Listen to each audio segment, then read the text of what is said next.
اتفضل. السلام عليكم دكتور، أنا صيدلية الرحمة، فتحت ببداية الشارع القريب عليكم. اي نعم سمعت بيها. اتفضل، محتاج شيء؟ أنا جاي أعقد اتفاقية وياكم، أنتم تستفادون بيها وإحنا همينا نستفاد. يعني كده احول وصفاتي كلها عليكم، مو تمام؟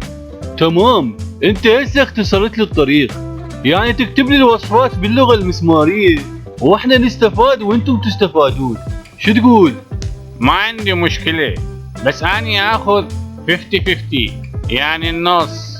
أها، النص هواية دكتور، كل الدكاترة تاخذ ثلث، إيش دعوة أنت تاخذ نص؟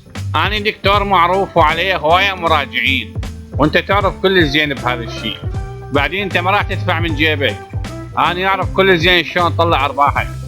الوصفة ب25 راح تكتبها ب100، والفائض أنا وياك بيه بالنص، وسعر الدواء يطلع على صفحة، ويكون بعلمك كان يعرف كل أسعار الأدوية الأصلية.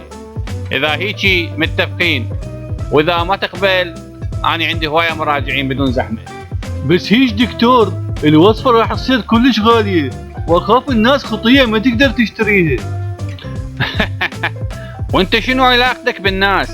اخاف صدقت باسم صيدليتك الرحمة، انا ادري هذا اسم بس، والرحمة بعيدة عني وعنك. عموما اذا ما يعجبك هذا الاتفاق شوف لك دكتور ثاني.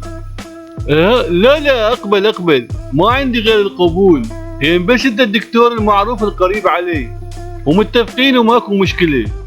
بس هاي اتفاقيتنا، هل عاد من اتفاقية ساكس بيكم 1000 مرة.